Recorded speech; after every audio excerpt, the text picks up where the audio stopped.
Okay, all righty. Thanks everybody for joining in the first of the general class license course. I've got 2 laptops going here, so hopefully I can keep this on track. Um, First of all, we are using the 9th edition, so I hope everybody has the current 9th edition because that's where all of the question pools are going to be coming from. And also, I hope everybody has received the, I gotta move this, hang on. I sent out a couple of little sheets that have the links for the videos from KE0OG and also the layout of the book so that you know about how many pages there are to read and study. And so for the general and the extra, since there is so many questions in the question pool, we're going to have more of a focus on the actual questions. So I'm going to pull up each question, and as we go into the questions, so this will be like the first question. I'll have it up, and I'd like anybody that has the answer, they can go ahead and unmute and tell us which answer they think it is, A, B, C, or D. And then as a reference, each one of the questions in the question pool has the what page it is in the manual. And I'm going to try to have both things up. Let me pull it up on this one. Forgot to do that on this laptop. So I'm going to try to have both the questions and the soft copy or PDF of the book on this one so we can go back and forth if there's questions. So again, if you have any questions or you know the answer to the question, go ahead and unmute and give us the answer. Okay, so before we get too far into it, was there any questions on the reading material, chapter 1 and chapter 2 that we want to try to address before we get into the question pools? Go ahead and unmute and let me know.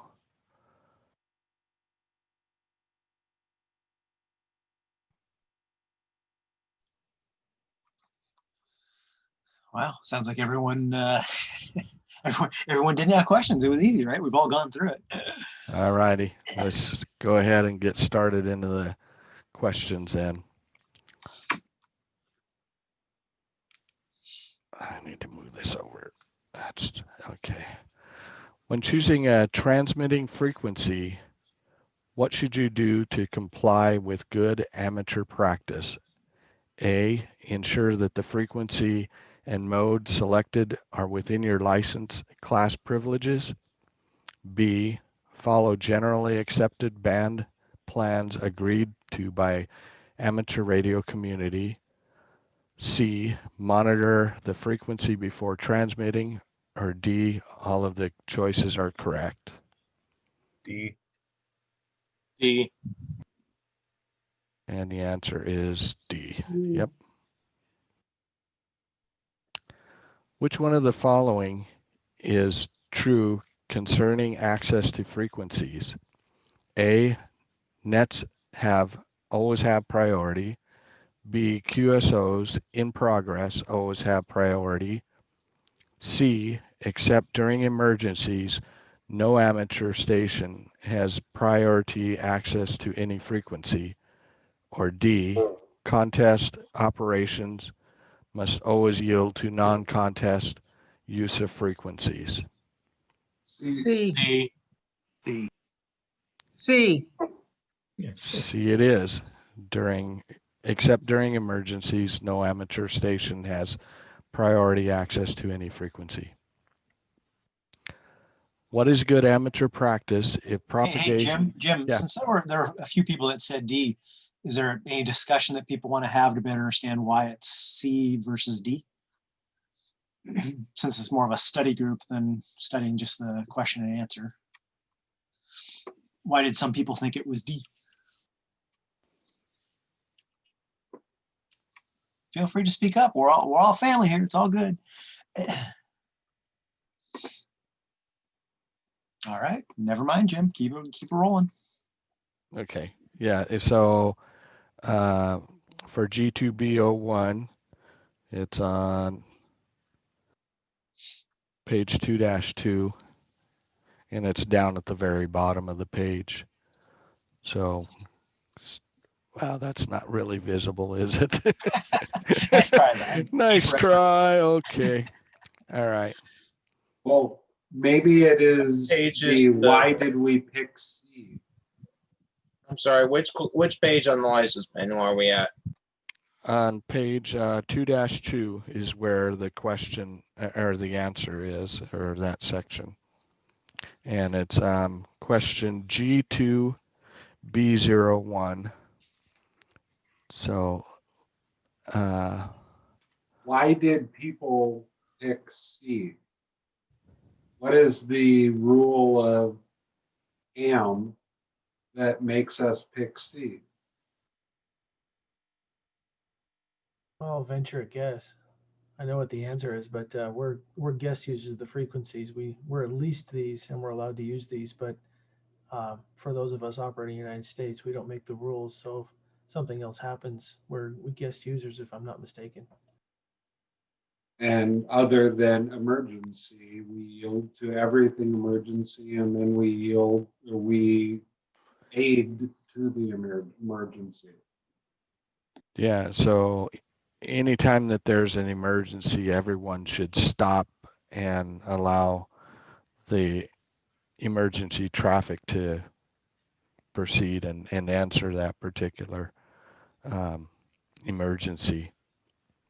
Yeah, Jim, the reason that A, B, and D delta are all false is if you look at the bottom of page 2-2, that G2B01, it says all parties must remember that no group or amateur has priority access to any frequency except in the case of emergency. That's why A, B, and delta are false. Yeah, thanks, Robin. That's where that answer comes up. So Excuse me. So in the book, let me pull up this other, see if I can share this out. Excuse me, whoever, Jim. Yeah, go ahead. I'm going from the Kindle copy of this book, so I need actual page numbers instead of 2 dash. Yeah, okay. So it's on page 46. Thank you very much. That's exactly what I was looking for. Yeah, sorry. And that's what I'm actually running on too on my other laptop. I forgot that the Kindle doesn't do that. So one suggestion for those with Kindle, pull it up and use the bookmark section so that you can jump around. Let me see if I can share this.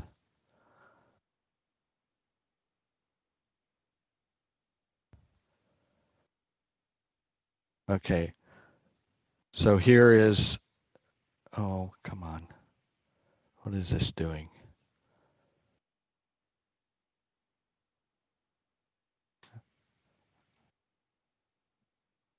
Are you able to see this? There you go. Yeah, Just there it came up. is. Okay, it just came up. Okay. So here in the book is where it comes up and gives our answer.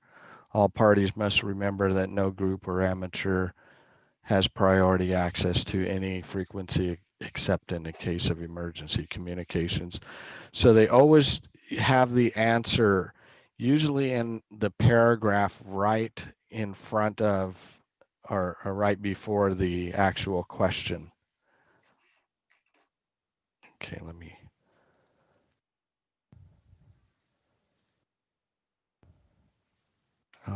is going on here? Okay, let me stop here.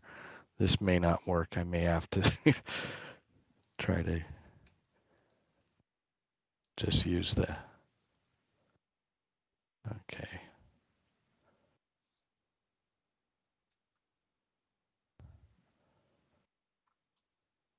Okay, so now we're back. Sorry about that. All right. Okay, we got that one. What is good amateur practice if propagation changes during a contact and you notice interference from other stations on the frequency? A, tell the interfering stations to change frequency. B, report the interference to your local amateur auxiliary coordinator. C, attempt to resolve the interference problem with the other stations in a mutually accepted manner. Or D, increase the power to overcome the interference. D. C. C. And C C would it be the is. right answer, but D sounds more fun. That's why I checked. No, no. D, C. crank it up. No, C. Depends on how Yes. passive aggressive you are. Yeah. C, sorry. Okay.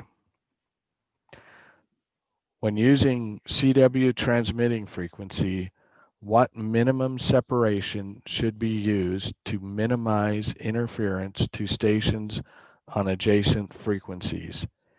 A, 5 to 50 hertz. B, 150 to 500 hertz. C, 1 to 3 kilohertz. Or D, 3 to 6 kilohertz. B. B is in Baker.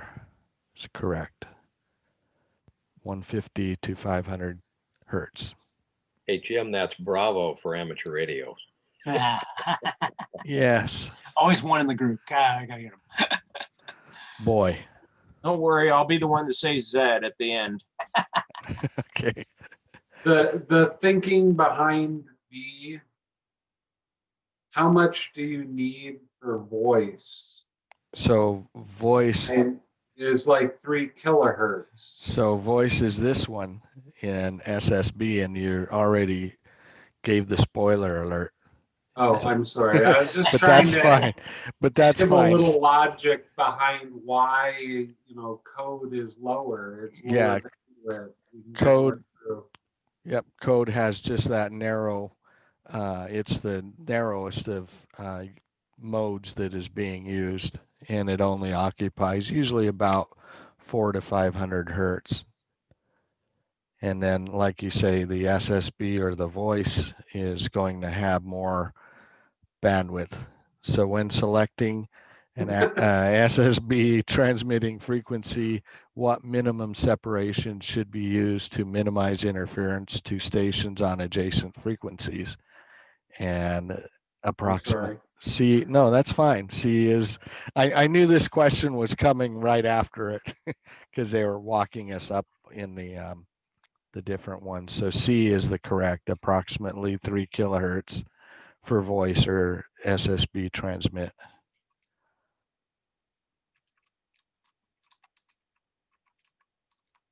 What is a practical way to avoid harmful interference on an apparently clear frequency before calling CQ on CW or phone?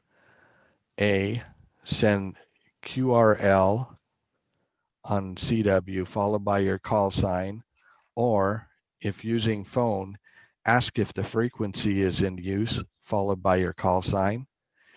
Or B, listen for 2 minutes before calling CQ. C, send the letter V in Morse code several times and listen for a response, or say test several times and listen for a response.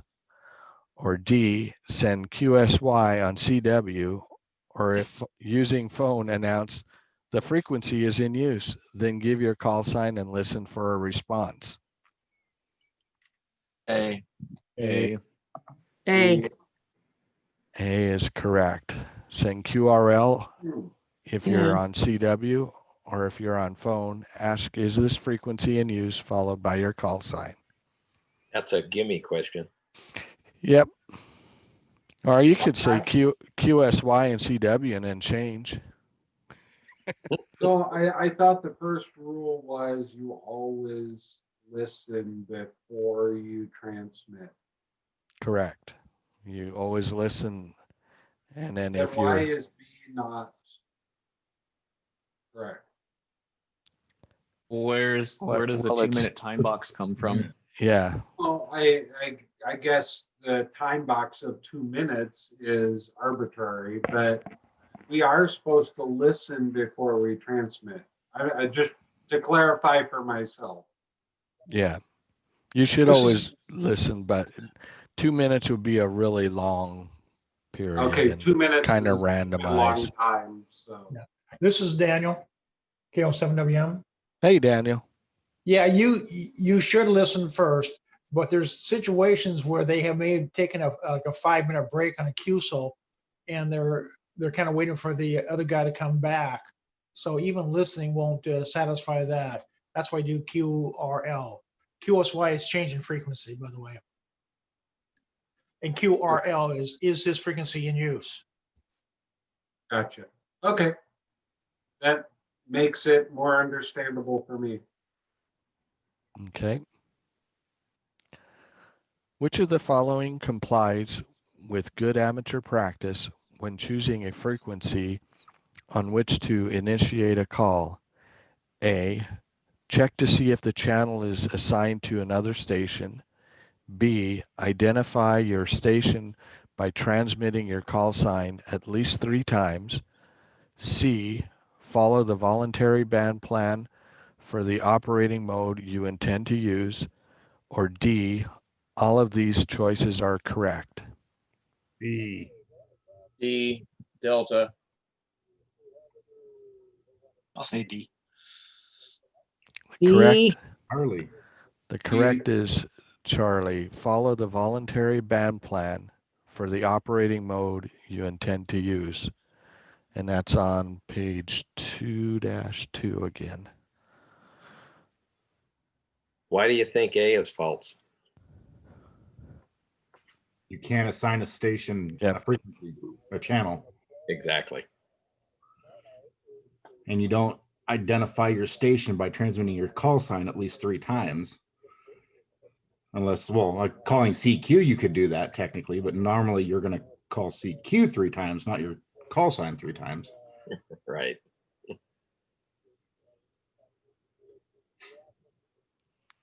Okay. What does the Q signal QRL mean? A, will you keep the frequency clear?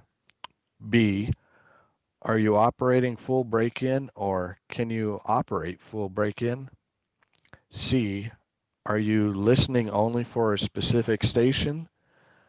D, are you busy, or is the frequency in use? Delta. Delta is correct. We just had that on the other one. Other question.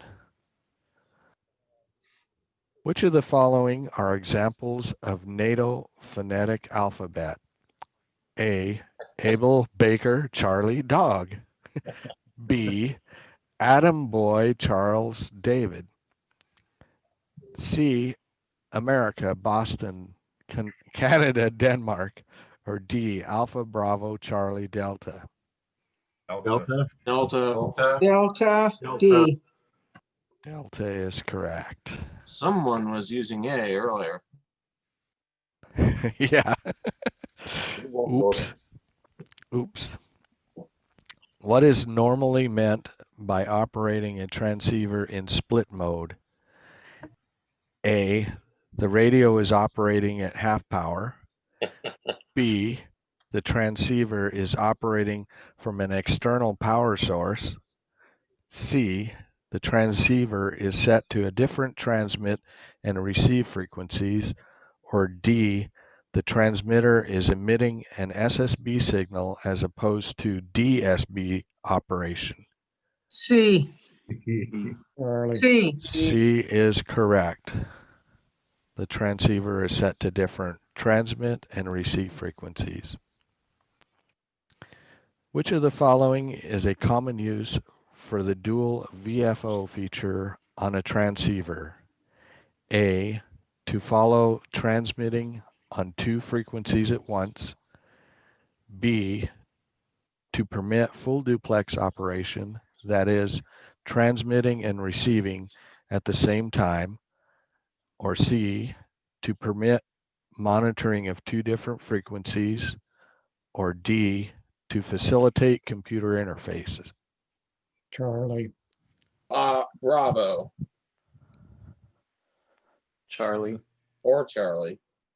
I go Charlie, for C. C.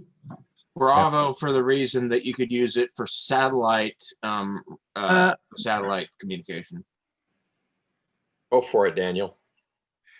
C. You want to do C on that thing. You want to monitor two Yeah. different frequencies. The reason is on the HF bands, you'll have a band fading out and you may want to go from 80 meters to 40 meters and see if there's a frequency open on 40 meters. Or the other thing is you may have another station coming in where as the band is changing, say all of a sudden you're hearing a Texan station and you may want to QSY up 5 kilohertz or down 5 kilohertz to get away from him. So you're looking for another frequency to go to on the second one.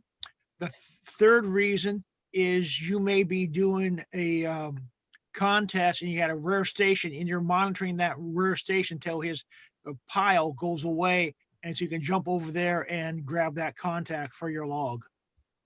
The best way to remember this question is that it's a receiver function. It's a function of the receiver, not the transmitter. so in the book, the section right above the G4A12, it says, and it's on page 2-4, many transceivers can listen to a second frequency independently of the main receive frequencies.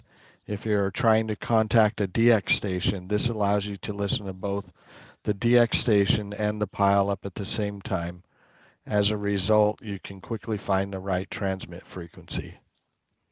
What does Yeah, that? we just sound talked like? about split mode, and that's why you do split mode. They'll run two frequencies on here because when you're running a pile up, you can't the station that you want to talk to has got too many people calling him and he can't get back to you and give you the information on it. So he'll transmit another frequency. He'll receive on one frequency and transmit on another frequency so he can keep the pile up going. All righty. What does that sound like? Does that sound like listening to two frequencies? Two radios? Yeah, it does. It does. Yeah. It's It like does. you have two receivers in one. Yeah. It's like the ICOMS 910H and the IC 746 and the ICOM 756 Pro. And sometimes the sounds will come off in stereo, left and right, so you can tell which station's which. Right. All righty. Which of the following is required by the FCC rules when operating in the 60-meter band? A, if you are using an antenna other than a dipole, you must keep a record of the gain of your antenna. B, you must keep a record of the date, time, frequency, power level, and stations worked. C, you must keep a record of all third-party traffic. D, you must keep a record of the manufacturer of your equipment and the antenna used. Alpha. Alpha. A. Hey, Alpha is correct.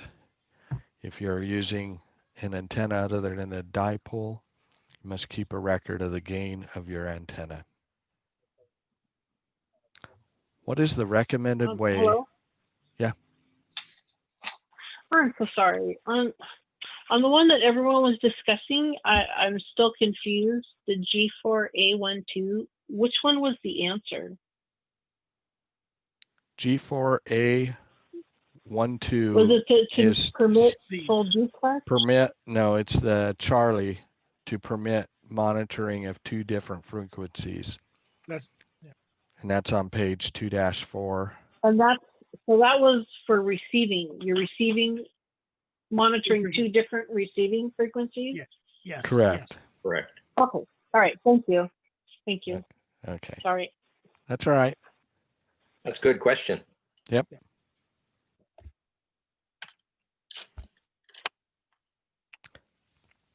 What is the recommended way to break into a phone contact? A, say QRZ several times followed by your call sign. B, say your call sign once. C, say breaker, breaker. D, say CQ followed by the call sign of the other station. D. Bravo. Bravo. Bravo is correct. Say your call sign once. 10-4, rubber. good buddy. Yeah, they forgot rubber duck. So. Yeah. Well, now, if it's an emergency, you would use break technically. Could you, or would you still just say your call sign once? I know that breaker's your CB. and that's what- CBers. Technician class manual says say break followed by your call sign. Correct. There's break, but then there's also Mayday as part of like declaring distress for break-in, right? Yeah. If you're on a ship or in a plane. Allegedly just for ham radio too, because breaker is dead and amateur according to books. Yeah, chapter 2 talks about saying Mayday, Mayday, Mayday 3 times if you've got an emergency, you're breaking in. Yep. I thought break meant in ham radio that I thought it meant that there's an emergency that you needed to break in. Sometimes they use break for when you're transmitting a long sentence or a long amount of stuff, and you don't want the rag chewing. Yeah, when you're rag chewing and you don't want the repeater to time out, you say blah blah blah blah blah break, and then you let the repeater drop, and then you bring it back in again. Okay. What they're making it a game because break is a way to get in. Breaker is not. Correct. Correct. Yep. But I out of can the tell you back in the 1960s when we first got into amateur radio as kids, you would on HF you would just say break, just to make it short, sweet, so they'd hear you, but you wouldn't interfere. Today, I don't know. This looks like a newbie. The book does state to use break on CW, but we're talking phone contact for the question. Yeah, so phone contact is say your call sign once. Okay.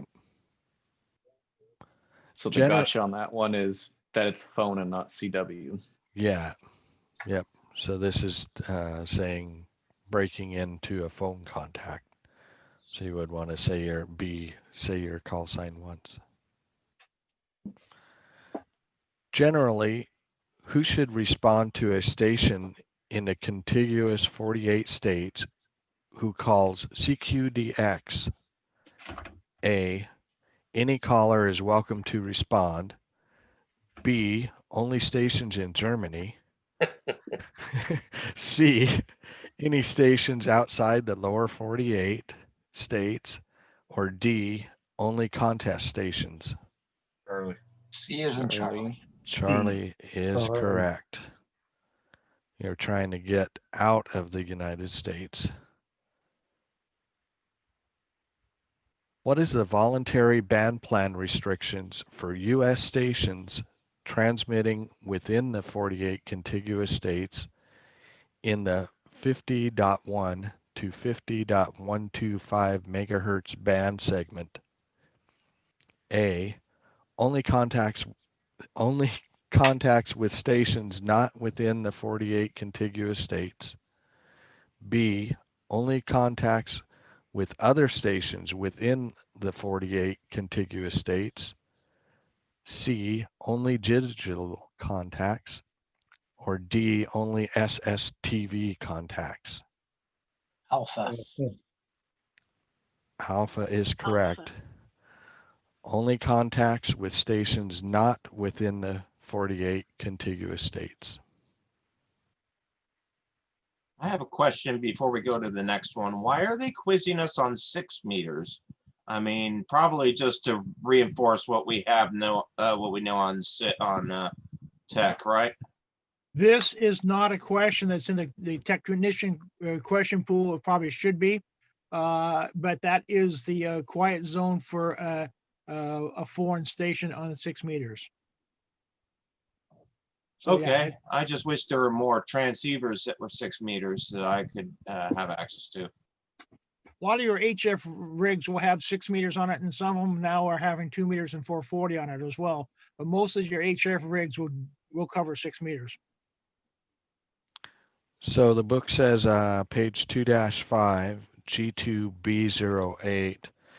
It says, for example, if you live in the US, the DX window of 50.1 to 50.125 megahertz is where you listen for and make long distance contacts with stations outside the contiguous 48 states.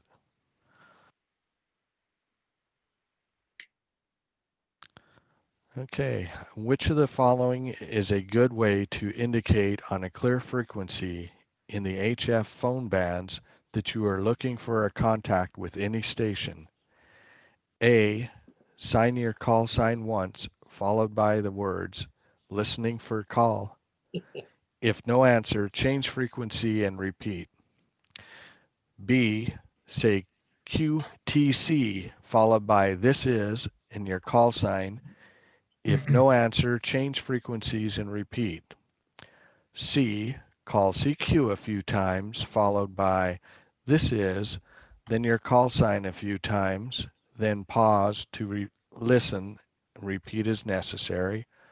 Or D, transmit unmodulated carry for approximately 10 seconds, followed by this is and your call sign, and listen and pause to listen, repeat as necessary. C is in Charlie. C is in Charlie. Repeat CQ a few times, followed by this is, then listen for your call sign a few times. Sorry, I just read that wrong. You're messing up. Okay, let's try that over again. C, repeat CQ a few times, followed by this is, then your call sign a few times, then pause to listen, repeat as necessary. CQ, CQ, CQ. This is Kilo Echo 7, Juliet India Mike. Kilo Echo 7, Juliet India Mike. Does anybody know what QTC is?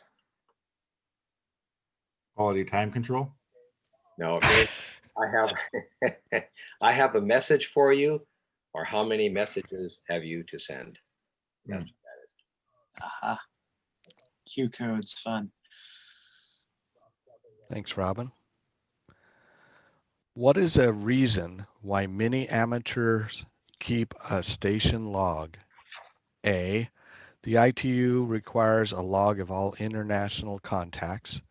B, the ITU requires a log of all international third-party traffic. C, a log provides evidence of operation needed to renew a license without retest. D, to help with a reply if the FCC requests information. Delta. Delta is Okay, correct. let's stop there, Jim.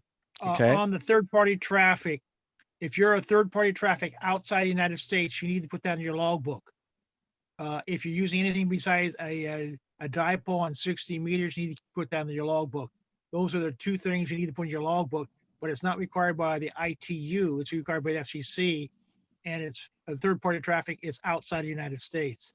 It's a good idea to do it, but it's not required if you're third-party traffic inside the United States. But this case, in case the FCC requests information, you can log if someone else is using your station, and that will transfer the liability from both of you to the operator of your station, and you can actually get out of fines or whatever because of that. So if someone's using your station, you want to put that in your log, as well as the using a dipole on anything but a dipole on 60 meters and third-party traffic outside. The fourth thing you need to put in your logbook is your if you're using over the maximum power or the minimum power requirements, and that's in safety, if you're running like 500 watts or 1,000 watts, you need to put your calculations into your logbook and what you did to mitigate the danger to other people. So those are the 4 things you need in your logbook, but it's not required by the ITU. It's FCC. Back to you. Thanks, Daniel. When you say international third-party traffic, is that on the other end of the contact, not your end? Yes, because you're always number 1. The person you're talking to is number 2. And at this point, they're in another country that has a third-party agreement with the FCC. And the person you're passing a message for is called the third party. You're 1, the person you're talking to is 2, and the person you're passing a message for is 3. That's called third party. The person you are passing the message for, not the person you are passing the message to, that would be the person you're passing the message to has to be in a foreign country. That's third party foreign country. That's what you have to log in your logbook. So if you're the sending party to is information, another country. if you're sending information out of the country, you need to document it. Yes. Daniel, is that true of Canada as well? I don't think Canada's a restriction on that. We can walk across the Did it border say? and transmit in Canada, but I think if we do third party to Canada, pass a message from somebody else to Canada, we have to log it. Yes. Okay.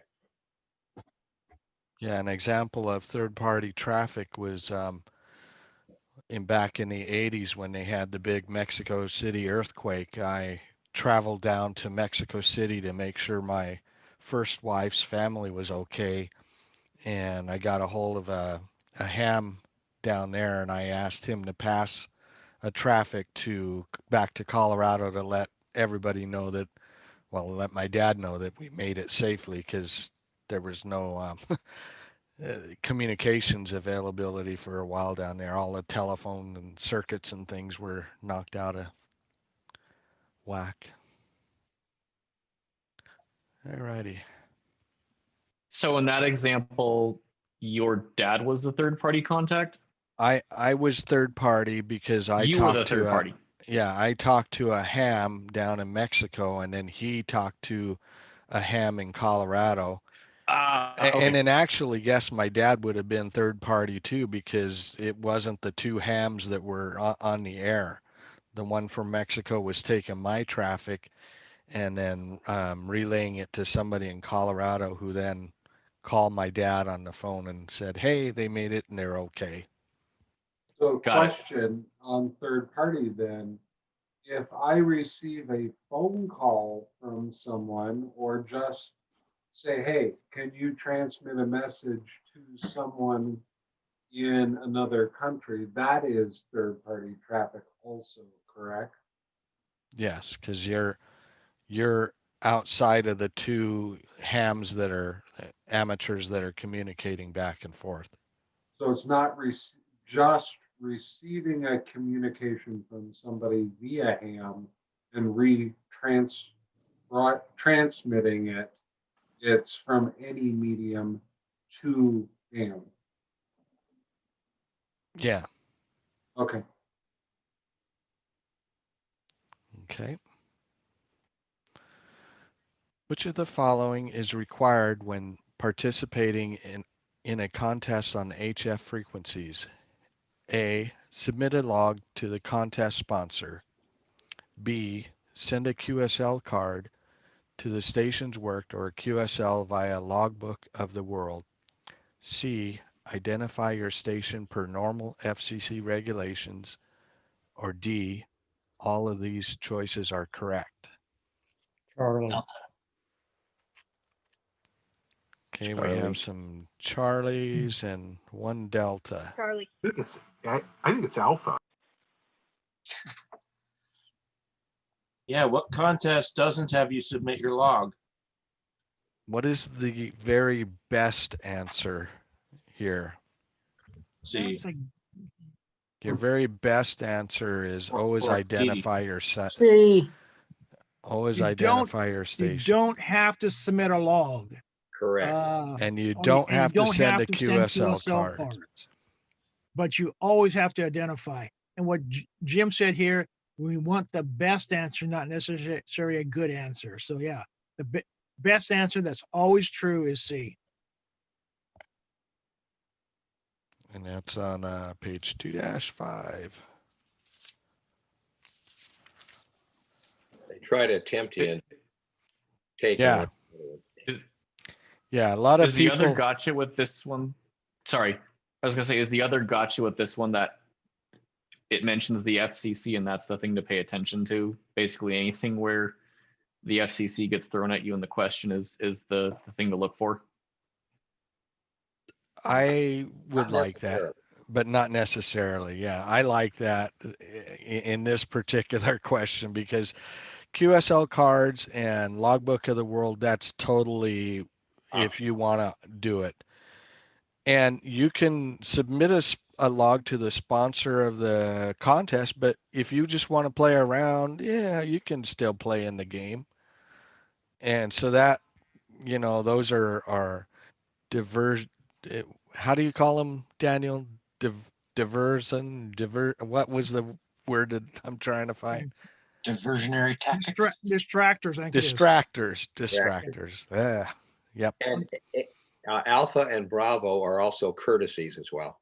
Correct. Yeah, those would be courtesies. So C in this case is our best. Identify your station per normal FCC regulations. Which sideband is most commonly used for voice communications on frequencies of 14 megahertz or higher? A, upper sideband, B, lower sideband, C, vestigial sideband, or D, double sideband? A. A. A. A is A. correct. A is correct, your upper sideband. What is C? Daniel? Okay, Sounds like Google. something you see your doctor about. Vestigial sideband is something that they will use on a fast scan TV. And what it is one sideband plus your carrier plus part of the second sideband. And that makes it stable. With a single sideband, you'll get a little Donald Ducky, and they don't want that on the TV to make sure you're in the center of that channel there and doesn't get Donald Ducky on you. They put a little bit of the second sideband in there, but it's not a full double sideband signal. Okay. Daniel, isn't vestigial sideband also where the sound in TV used to be transmitted, or is it still transmitted? Yes. Yeah. Not digitally anymore, but when we got away from the NTSB TV signal, we've went to digital. It's not there anymore. Yeah. I remembered I came across that, back in '79. Tuning up the TV stations and It stuff. sounds like sideband in a church. So All righty. Which of the following modes is most commonly used for voice communications on the 160 meter, 75 meter, and 40 meter bands? A, upper sideband, B, lower sideband, C, vestigial sideband, or D, double sideband? B. B, Bravo, the lower sidebands. Yeah, the trick the book says is the upper frequencies use upper sideband and the lower frequencies use lower sideband. Yep. Very The good. only exception on that one is going to be 60 meters. yep, that's in between. Yeah, well, 60 meters, you got 40 meters above that. But if you're 20 meters and above, your upper sideband plus 60 meters. Okay. Which of the following is most commonly used for SSB voice communication in the VHF and UHF bands? A, upper sideband, B, lower sideband, C, vestigial sideband, or D, double sideband? A. Alpha. Alpha. Alpha is correct, upper sideband. Which mode is most commonly used for voice communications on the 17 meter and 12 meter bands? A, upper sideband, B, lower sideband, C, vestigial sideband, or D, double sideband? B. Alpha. The correct is alpha, upper sideband. That is on page 2-9.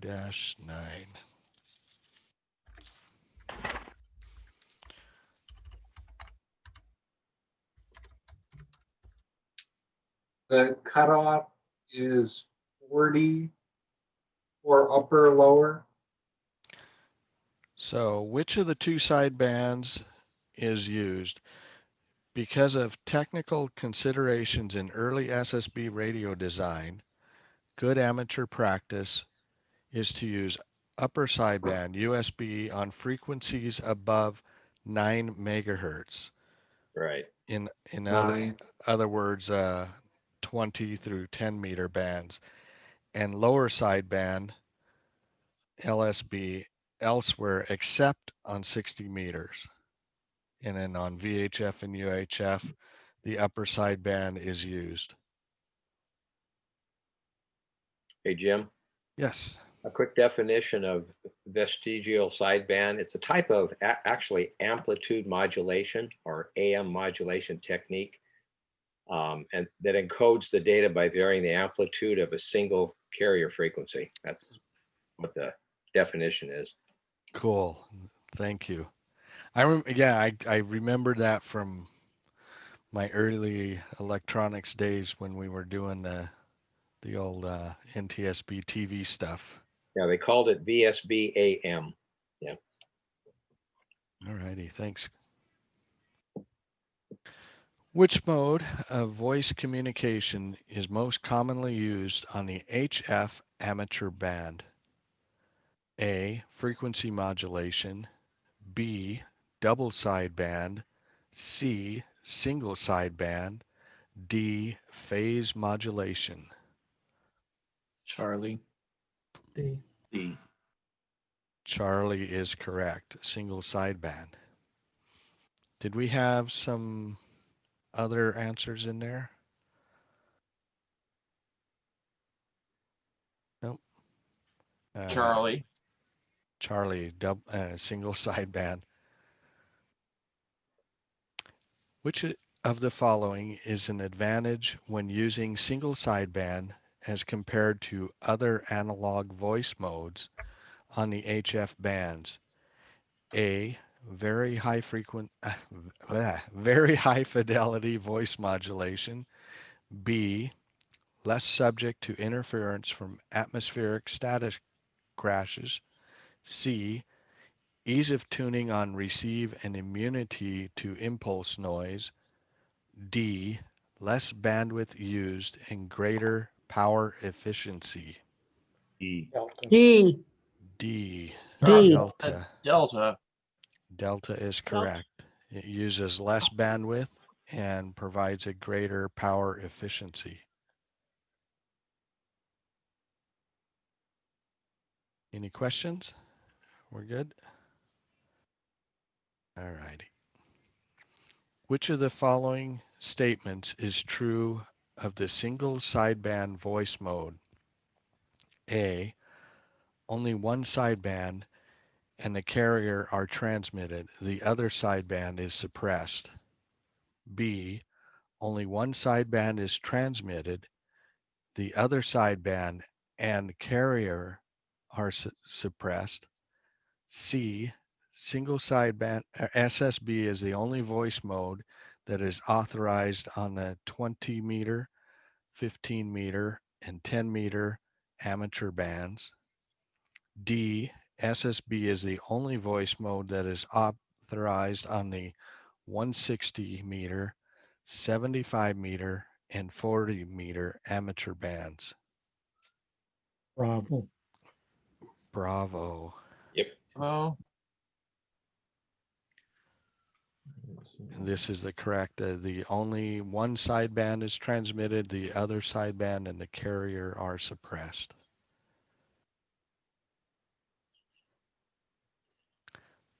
Why do most amateur stations use lower sideband on 160 meter, 75 meter, and 40 meter bands? A, lower sideband is more efficient than upper sideband at these frequencies. B, lower sideband is the only sideband legal on these frequency bands. C, because it is fully compatible with an AM detector. D, it is good amateur practice. Delta. Alpha or Delta? Delta. Delta is correct. It is good amateur practice. When sending CW, what does a C mean when added to the RST report? A, chirpy or unstable signal. B, report is read from an S meter rather than estimated. C, 100% copy. D, key clicks. Alpha. Alpha. Alpha. Alpha. Not sure, but Alpha is my guess. Alpha is correct. There's chirpy noise or an unstable signal. What does the Q signal, QRN as in November, mean? A, send more slowly. B, stop sending. C, zero beat my signal. Or D, I am troubled by static. E. D. Delta. D, delta is Delta. correct. Delta is correct. I am troubled by Oh, static. by noise. N is natural noise. M is man-made noise. So a QR, M is in Mike would be man-made. N is in November would be, Like a plasma TV. yeah, plasma TV or grow lights or, yeah. So in this one it is, I'm troubled by static, natural. Which of the following statements is true of voice Vox operation versus PTT operation? A, the received signal is more natural sounding. B, it allows hands-free operation. C, it occupies less bandwidth. D, it provides more power output. Bravo. Bravo. Bravo is correct. Hands-free.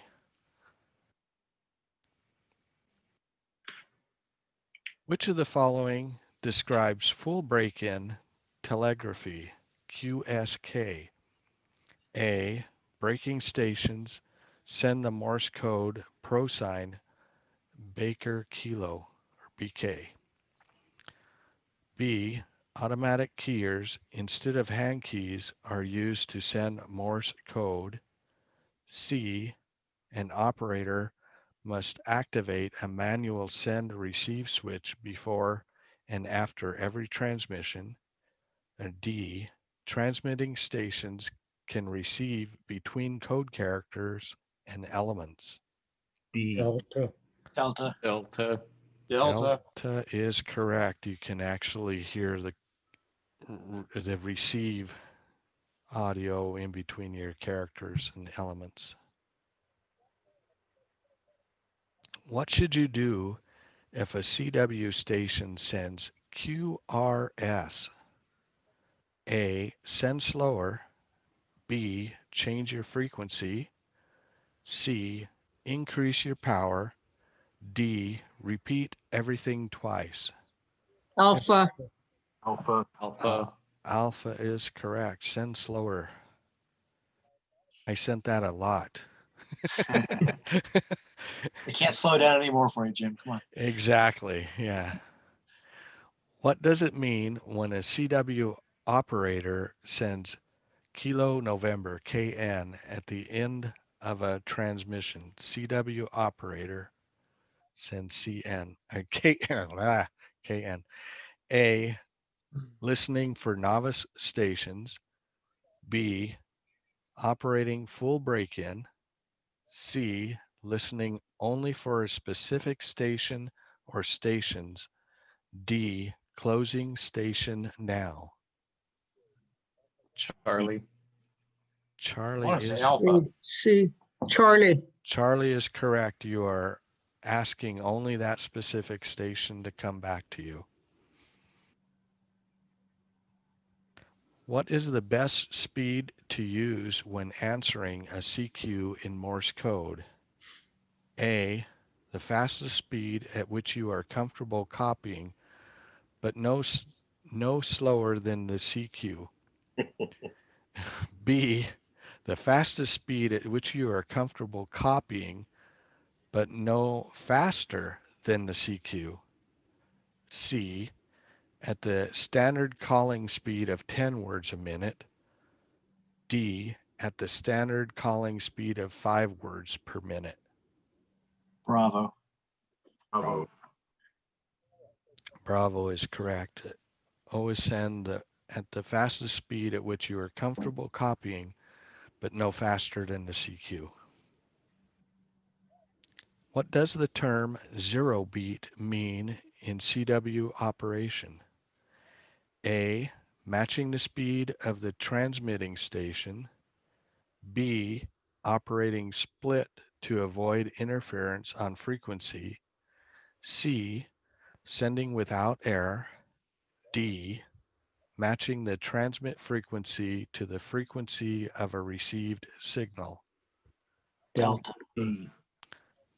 Delta is correct, matching the transmit frequency to the frequency of a received signal. What pro sign is sent to indicate the end of a formal message when using CW? A, SK, B, BK, C, AR, or D, KN? Charlie. Charlie. Charlie. Charlie. Charlie is correct, AR. What does the Q signal QSL mean? A, send slower. B, we have already confirmed by card. C, I acknowledge receipt. D, we have worked before. Charlie. Charlie.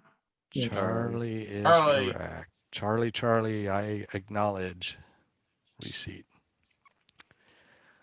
What does the Q signal QRV mean?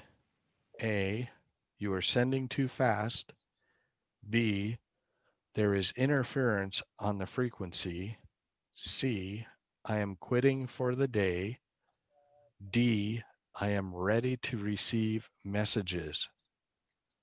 Delta. Delta. Delta is correct. I am ready to receive messages. What is the purpose of an electronic keyer? A, automatic transmit receive switching. B, automatic generation of strings of dots and dashes for CW operation. C, Vox operation. D, computer interface for PSK and RIDI operation. Bravo. Bravo. Bravo is Bravo. correct. Automatic generation of strings of dots and dashes for CW operation. What is the first thing you should do if you are communicating with another station and hear a station in distress break in? A, continue your communication because you are on a frequency first. B, acknowledge a station in distress and determine what assistance may be needed. C, change to a different frequency. D, immediately cease all transmissions. Bravo. Bravo. Bravo is correct. O is Bingo. acknowledge. Always acknowledge that station in distress and determine what assistance they may need. Who may be the control operator of an amateur station transmitting in RACES to assist relief operations during a disaster? A, only a person holding an FCC issued amateur radio license. B, only a RACES net control operator. C, a person holding an FCC issued amateur operator license or an appropriate government official. D, any control operator when normal communication systems are operational. Alpha. Alpha. Alpha, only a person holding an FCC issued amateur operator license. When is an amateur station allowed to use any means at its disposal to assist another station in distress? A, only when transmitting in RACES. B, at any time when transmitting in an organized net.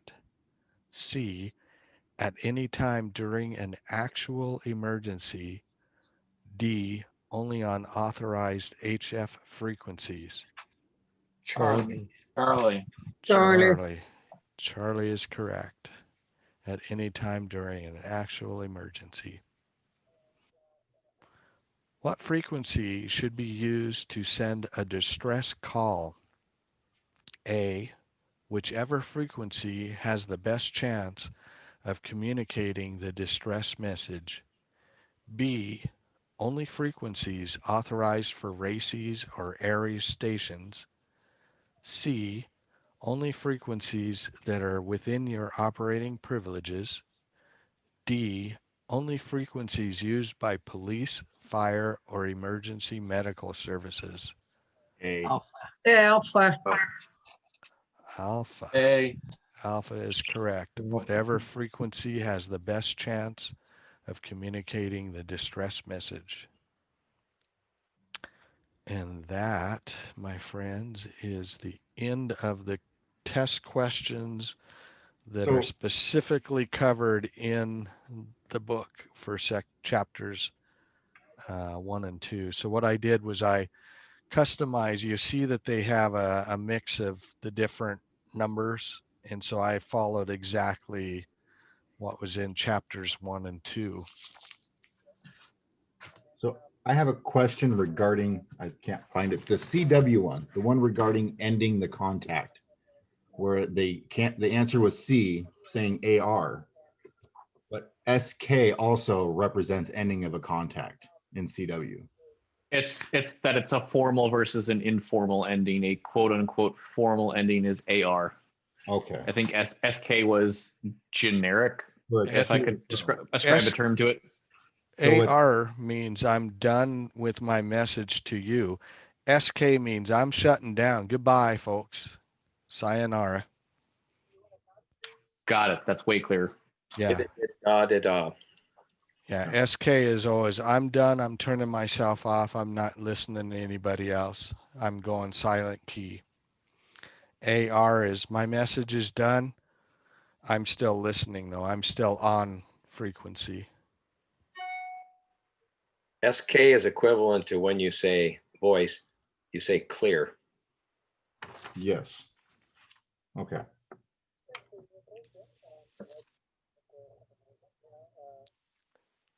Any other questions? Daniel had mentioned there were 4 things that the FCC wanted to log, and I caught the one about the third-party international transmissions, the 60-meter antenna gain when not a dipole. What were the other 2? Okay, on 60 meters, if you're using anything besides a dipole, you need to log it. If you're doing third-party traffic outside of the country, passing a message for somebody who's to an operator that's outside the country, you got to log that. If you let somebody, and those are mandatory, if you let somebody use your station, you should log that because that transfers the liability from both of you over to the operator. Oh, it's not mandatory, but It's not mandatory, but it's very advisable. Yep. Because if the FCC sends you a notice, hey, at 10 o'clock, we found you outside your band, you're a general, you're operating the extra band. You can say, well, Daniel is over there and he's got an extra class license. And that transfers the liability to me and we don't share it. And the fourth one is a safety situation. If you're running over the maximum permissible power levels for your band, and say you're running 100 watts on 10 meters, where you can only run 50 watts on 10 meters. So therefore, you have to do the calculations, the safety calculations, and keep that in your logbook, how you've mitigated the situation to limit the damage, the exposure to people. Like maybe raise your antenna higher. Or if your neighbor's house is real close, you can put on your rotator dial, don't transmit it from 270 to 305. And that's where the antenna is pointing at your neighbor's house. So if you, that's a safety situation if you're over the maximum permissible power levels.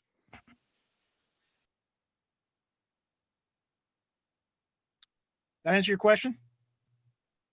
Yeah, it does. My understanding is still clearing up on like the third party, second party thing, but I'll get there. The other two were the ones that I hadn't fully. You're always first party. You're always first party. The person you're talking to is second party. If you're passing a message for somebody else, they're third party. Even if they're a ham themselves? Yes. If they're not on the mic, they're third party. And so in this case, like if I was like passing a message from somebody that I know to a ham in another country, that constitutes the third party international transmission. Is that correct? That is correct. And you need to keep a log of that, whether it's on a plain piece of paper, keep it by the radio, or you have a notebook or whatever. Yeah, you need to keep a record of it. I remember that by thinking if you're passing a message for a spy to his home country, you should write it down to relieve yourself of liability.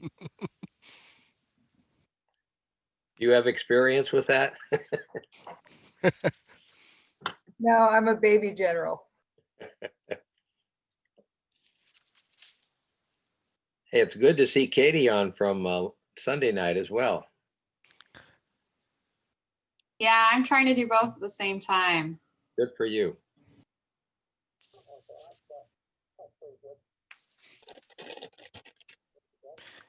Any other questions or comments? So going forward in next week, or we'll do the same type of thing. Yeah. So I sent everybody the layout in a little PDF and has how many pages and then the links to the videos.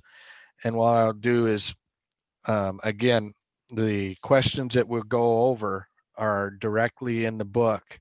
So each one of the sections, when they have like, we'll keep it directly related to what's in the book, and not necessarily, because it bounces around based on what's the material is in the book.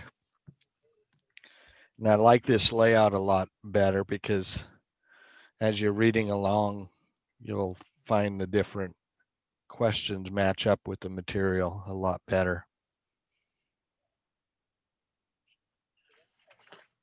Have any of you checked out the books, The Easy Way handbooks, like Technician and General Class, The Easy Way? I haven't done the easy way, but I did when I was studying for my general and extra, I did the Gordon West stuff, and I personally, I like the ARRL layout a little bit better. But that's my own personal. I haven't done, I know somebody was mentioning the easy way in an email also, but This is the book I'm mentioning. Alex, you killed your Yeah. video. There it goes. No video. Sorry about that. This is the book. It's called Passing Your Ham Radio Test the Easy Way by Chuck Buck, K4IA. Yeah, somebody else had mentioned that. I don't know if it was you, Alex, but yeah, I just decided to keep with the ARRL since they are the group for the United States. I know, I think somebody mentioned that book, the author actually lives here in the Seattle area, if I remember right too. But yeah, it was just a personal choice and to stick with the ARRL classes, but by all means, you know, use other references and go up to the website and, you know, check out the ARRL links for the material. There is quite a bit of extra material at the, let me find it again.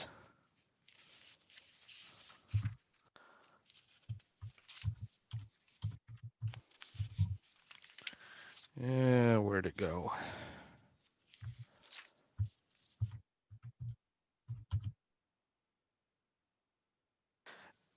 ARRL.org/general-class-license-manual. It's on page 1-5 of their manual, and it's up in this upper, want more information. And if you're on the, There's a misprint of that address in the ARRL book. Or was it the email that you sent me? I'm not sure. Yeah, one of those was a broken there- link. I don't remember which one it was. There is a misprint in the book. I saw that too. You know which one it is? I remember it being the first one you encounter because it was a broken link. It's like, oh, shoot, I can't get there from here. But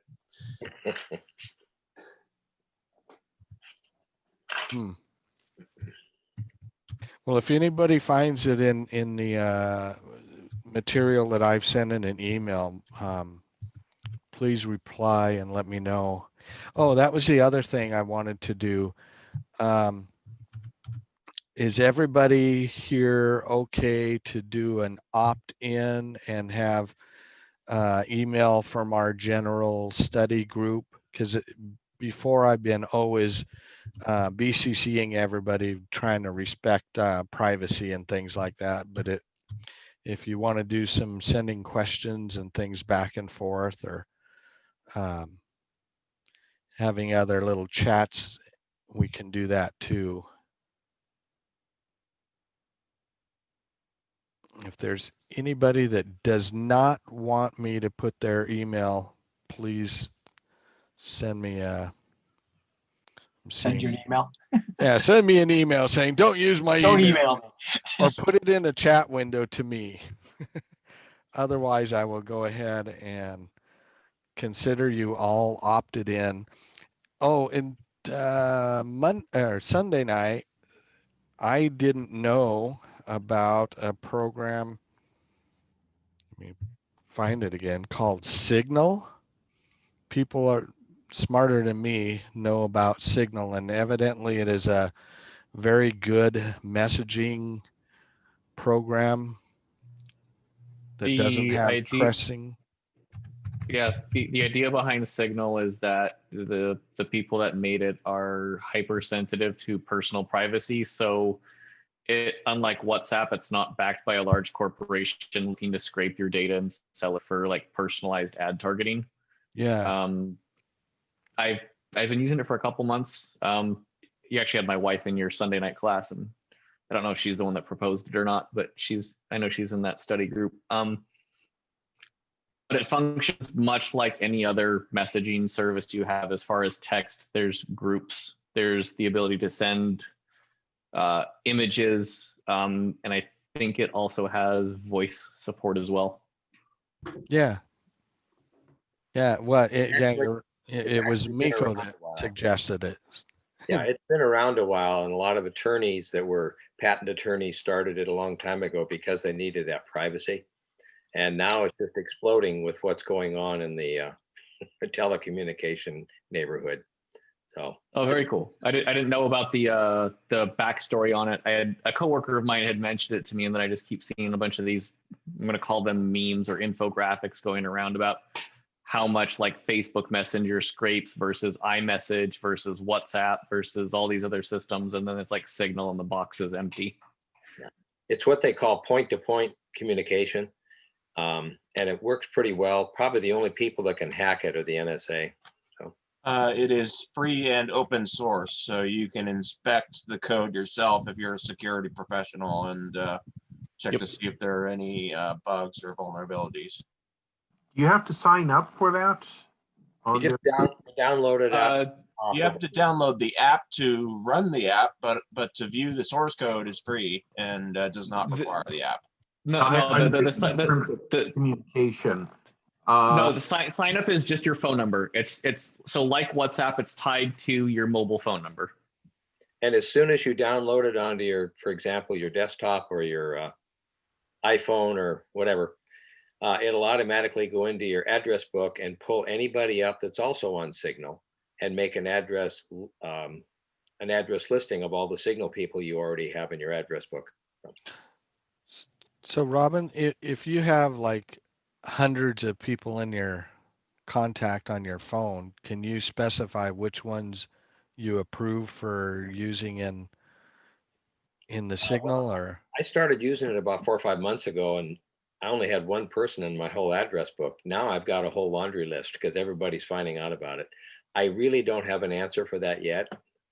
So if I do, I think there is. I was looking at something. There's some aspect of like if you start a conversation with someone, and I don't know if you can go to the contact directly, but it had to do with the point-to-point piece that Robin was talking about. There's an extra aspect to it that's like an agreement that you, where it's like you agree that you know this person and this person agrees that they know you, and that's part of the encryption system and proving that each point is quote unquote secure.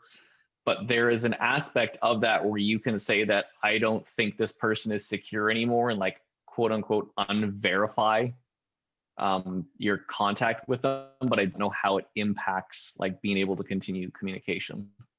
Gosh, sounds like what they did to Parler. yeah, cause Michael, the reason I asked this is my other job for Mike and Key is I'm the treasurer, so I keep the roster on my phone so that if people call me, it comes up as, a valid number and not just Timbuktu. And I don't necessarily want to dump everybody into that particular pool. Plus, I'm also a Knights of Columbus, so I got Knights of Columbus. I'm the district deputy, so I got a gazillion contacts, but each one of them I separate out into different email addresses and put contacts. And that's why when I installed it, I said, it says, can I have access to your contacts? And I go, no, I don't think so. I'll do onesie twosies until I get to know things. I think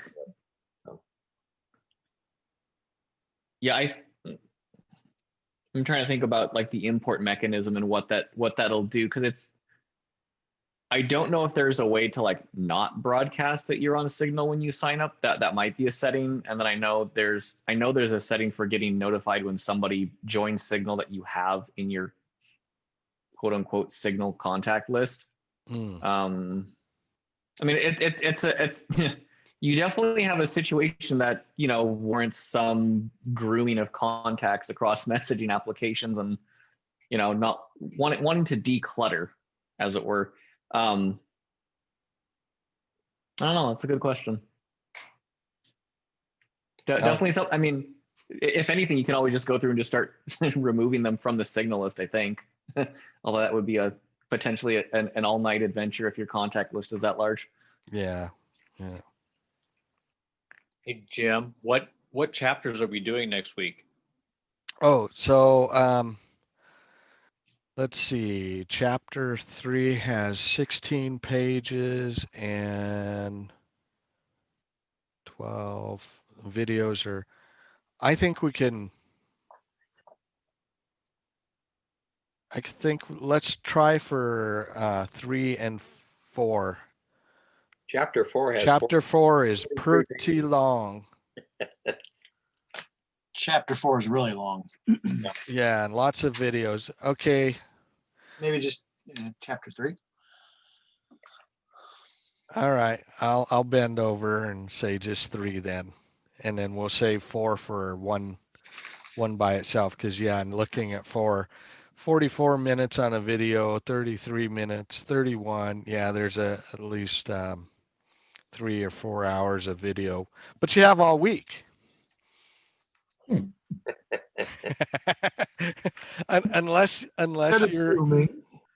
unless you're like Katie and a couple other people that are doing the technician and the general, then you only have a few days to jump in between the two. Or unless you're like me and really crazy and you're doing all 3 of them. Yeah, let's just do Not forget school and work.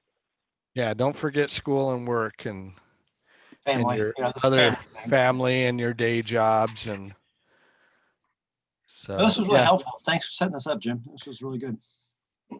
Yeah, thanks. Could I ask an off-topic question here? Sure. Specifically, how is testing taking place in these days of COVID, or is it, or what's the protocol on testing? It is. Daniel, do you want to mention how that is, or? Yes, I do. I'll go ahead and I'll even take out the video on the thing. So, yeah, we got several options for testing in there. We're working with Scott Robertson with the Mike and Key, who's the official VE, and they have online Zoom testing. They're looking at doing probably 2 people every half hour. I think he's limited to 1 test like that. And if the governor opens up the restriction on meetings, I'll probably get a room, and then we can come into an in-person testing, and we can get a dozen or 20 people in there and test out. The last time we did that, we had 1 person at every table, and we just kind of rolled them in as soon as they got in there. And if we have too many, then we'll just time frame it. You guys show up at noon, you guys show up at 1 on a Saturday like that, and we'll get you all tested out. We're working on the testing aspects of this, but there is right now the online Zoom situation. We got a couple in Florida on the technician class that will go to the online Zoom. They'll schedule out with Scott and then take their test that way. So we got several options, and this is why we're going to have the class, because we have options to test. Yeah. Okay, and so at the end, as we get towards the end of the class, it might be a bit more clear. There might be some more clarity as to which direction to go. Yep. Yes. Right now, the governor's keeping it shut down till the 24th, and this class is going to go for another 5-6 weeks.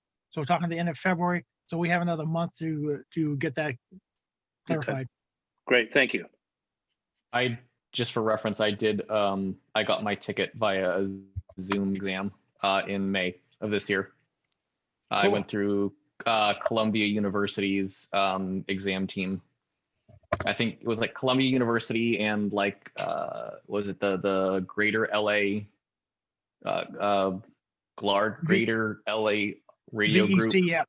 yeah, they're doing quite a few online Zoom situations. Scott's not that much. He's only got about 6 VEs on that.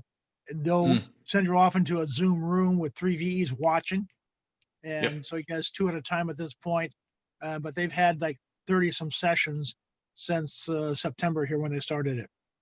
Oh, nice. I had 6 or 7 VEs in my exam session. It seemed a bit excessive, but got my ticket. Well, I've had 18 VEs at a class, and I kept them busy. Wow. So, yeah, it may seem excessive, but we have to have at least 3 to certify. Yeah. Yeah, some hams are worried about doing a virtual Zoom test because they thought they might get a virtual license. Or virtual virus. Yeah, okay. Isn't it all virtual? Actually, yes, that's what Plato and Socrates said. So Yeah, be sure you have a genuine email address now. The FCC requires it. Oh, so don't start using 10-minute mail to communicate with the government. Yeah, exactly. is that a new requirement just in the last year? That is just new, I think as of this month. Yeah. Last month. Yep. It's very, very new. Very, very new. Happy New Year. Yeah. Also, they're going to stop using the Social Security number, and that's been going on for about a year. We're talking about that. So you will have to have an FRN, Federal Registration Number. Does that impact like people that want to sign up for their FRN? Do they still have to provide a Social Security number? They do that way, but that's directly with the FCC. You're dealing directly with the FCC on here. Okay. Other thing that's coming down, and it probably won't come down for about 6 months, we're thinking, is the FCC is starting to charge $35 for a license and an upgrade and that sort of stuff. That will be another complication thrown into the monkey works here when they figure that one out. How long? Right now, it's how much has it been, Daniel, in the past? right. Well, it was it 15 or 25? Depends on the club. For the VEC, it's 15 for ARL. It's free for the Laurel VEC. Most VECs go 15 at this point out of the 14. I think there's 2 that's still free. And before that, I was thinking, what was it? They charged it directly, I think. But they've gone free for so many years at this point. Now it's going, the FCC is going to be picking up $35 on that. Thanks.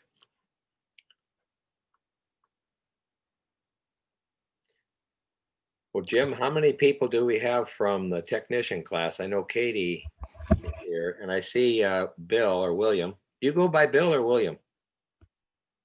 Up, you're muted. You go by Bill's fine and something like this. Formal name is William, but I'll fix it. Okay. So we have. I'm a tech upgrading, of course. I think we all are. What Robin was asking is I started a technician class on Sunday, and a few people said, hey, I want to do the technician and the general classes at the same time. Oh. So yeah, we do have some people setting in and doing the double license at the same time.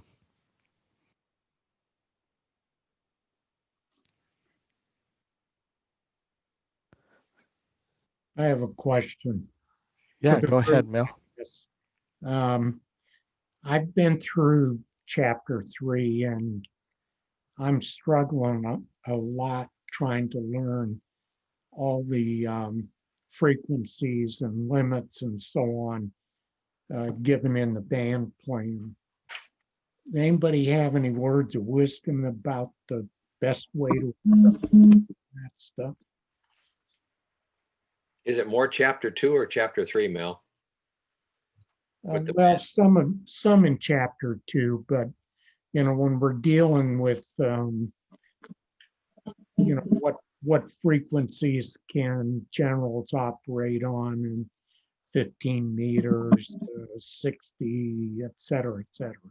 I have a comment that's not exactly about that, but I have a general license and I've had it for 2 years, and I passed the test by passing the test, not by knowing the material, which is kind of why I'm here now.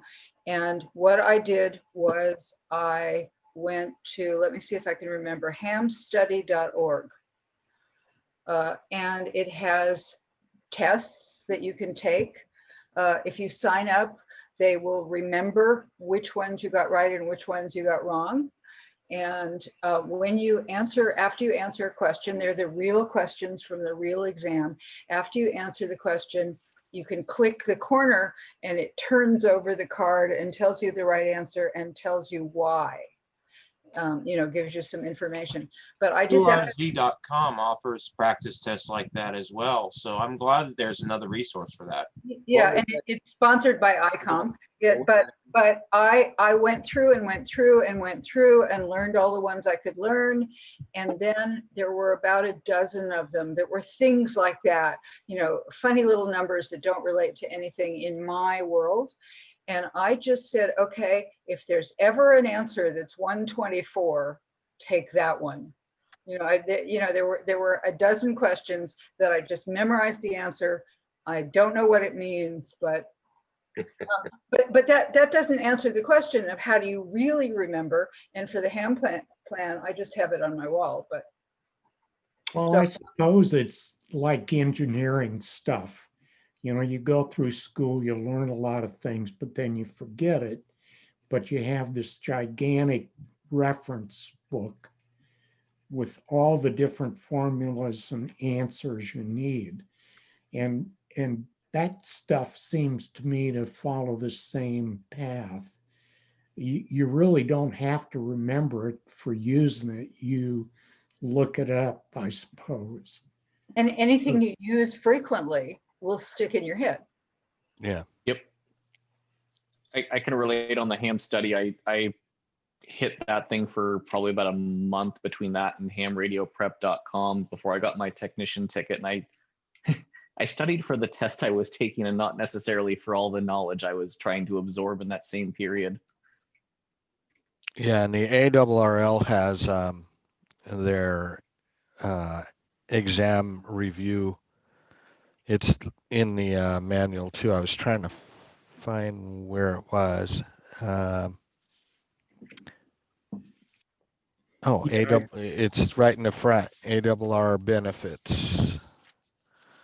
I've been using that site, and it's similar. It's somewhat helpful because I'm beginning to memorize stuff, but it's coming awfully slow. There's also a resource called hamradiocrashcourse.com, but it costs money. So, but I have paid for it, both technician and general, and it's rather good. It's a video-based lecture series plus resources and the question pool, and it does sample tests as well.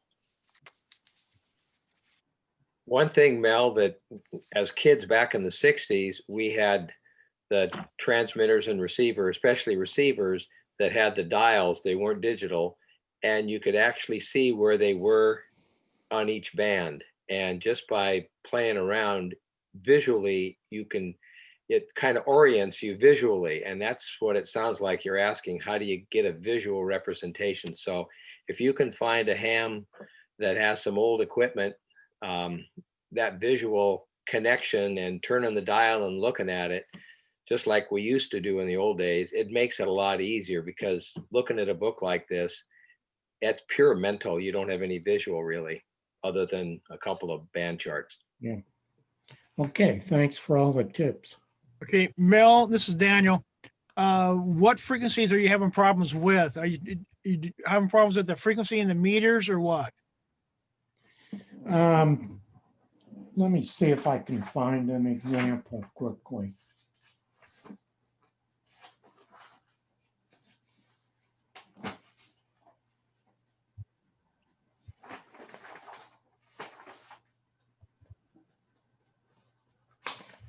One of the things we ask you to do is write down the questions you don't understand or you're having problems with, and bring it to next week's class, and we'll explain it there.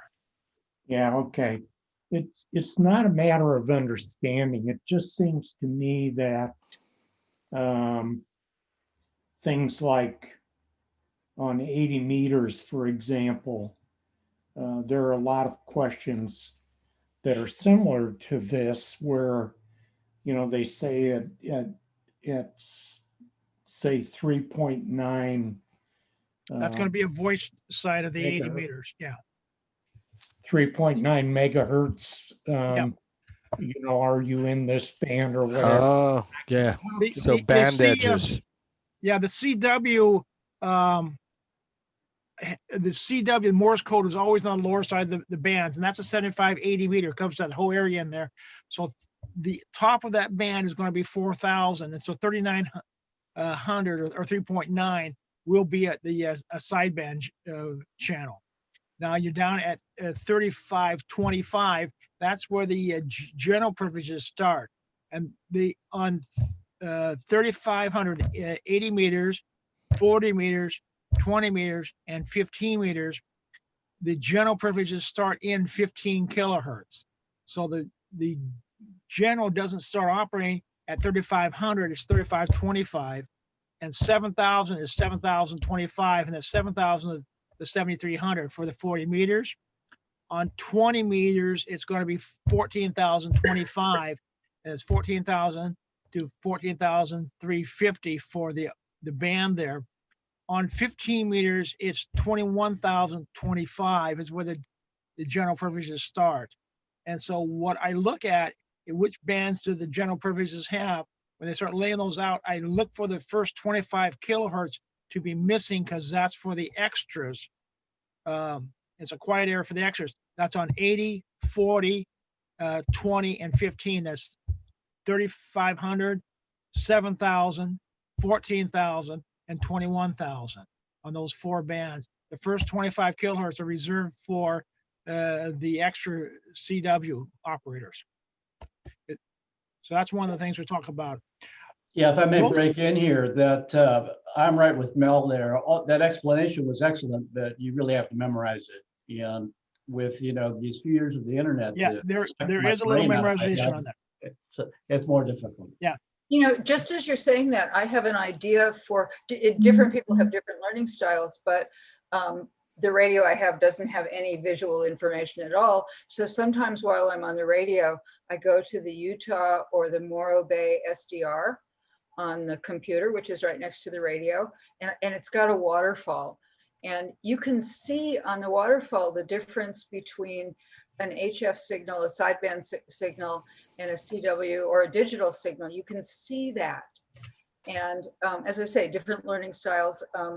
I just thought of this now, and I'll try it out sometime this week.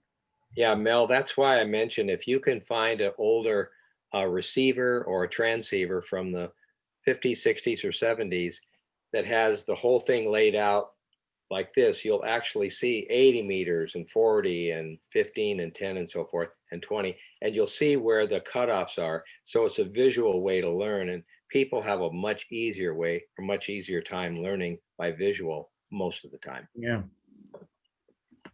And don't worry about it when you get your general license, because most of the time we all have a band chart at our station. So we go back to the band chart quite a bit. It's like your engineering book, you pull it out of the book. And you get to miss 25% of the answers. Okay, thanks everyone. So in the chat window, I've also put the link to the ARRL band plan chart, the colored one. Jim, could we review hamstudy.org as one reference? Another one is hamradiocrashcourse.com you pay for. And then it was what, hamradioprep.com? Was that the other one? It's this is the ARRL one that I posted earlier. I'll put it in here. This is the one that's free from ARRL. And it's the same way you register, and then it grabs them from the pool and randomly puts together a test for you. And then it's the same way as somebody had mentioned, when you get it wrong, it says, here's some study stuff to go and look at. Great, thanks.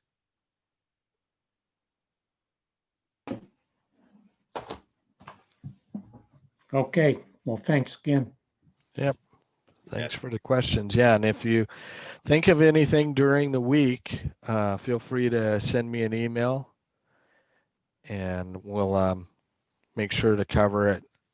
And tomorrow I'll put together an email for everybody with things that were in the chat window and what the study is, which is just chapter 3 for next time. And then we'll get everybody's email going so that if somebody has question during the week, they can, put a email to everybody. All righty, I'm going to go ahead and stop the recording.